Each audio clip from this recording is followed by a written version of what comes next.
By practicing yoga, the devotee learns to perceive the presence of God in his physical, astral, and causal bodies, and learns to unite his heart with the bliss of the soul. Such a God-conscious yogi retains his divine consciousness even at the time of the colossal earthquake of death.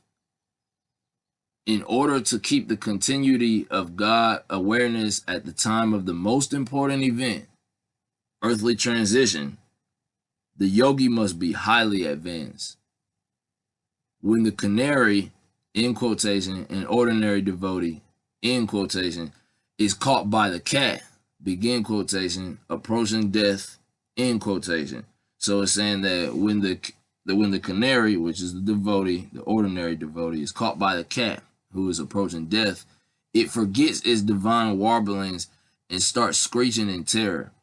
It is therefore necessary to establish the ecstatic divine union so deeply that the severe trials of disease or the approach of death will not cause a devotee to scream in dread and to forget the holy presence of the Supreme.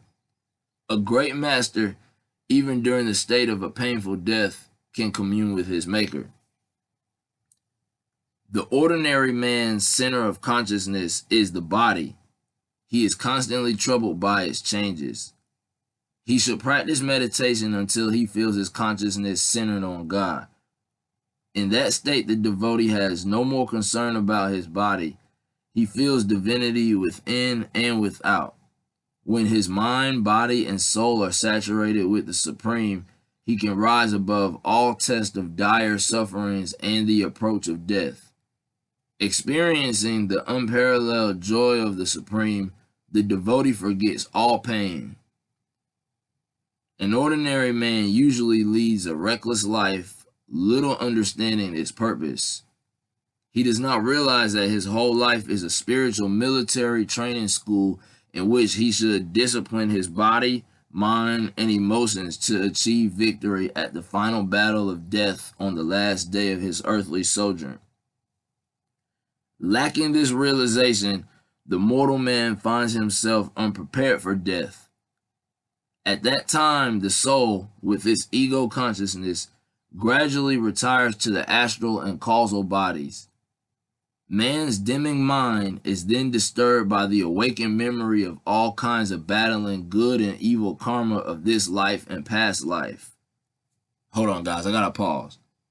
Let me read that again so you fully understand what I'm saying.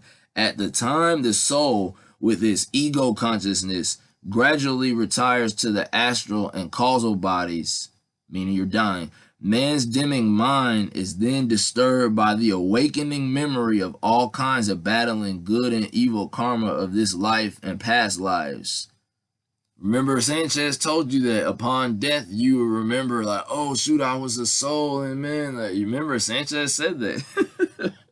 Then he finds death inexorably separating his soul, encased in the astral and causal bodies, from his physical body. The ego is aghast to discover that the long familiar bodily instrument is becoming inert and insensible at the approach of death. Accustomed to think and feel with the body, the ego is bewildered and senseless when deprived of the brain and the sense organs. The ego enters a tug of war with death. So long as desire for the physical life remains, the ego lodges adamantly in the brain and spine, even while a state of apparent death is manifesting in the physical form. When the ego utterly fails to arouse the paralyzed body, it reluctantly makes an exit in the astral body into the astral world.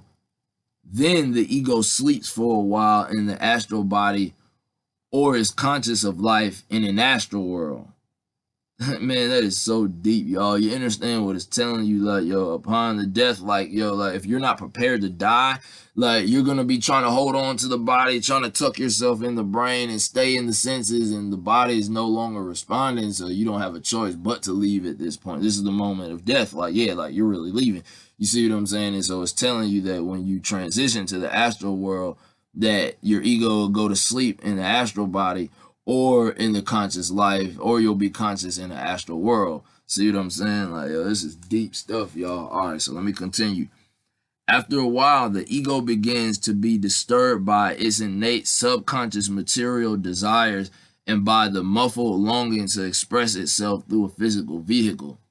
At this time, the cosmic law of karma, acting according to the desires and the nature of the physically disembodied ego, sends it to be reborn on earth to parents similar in certain karmic respects to this wandering soul.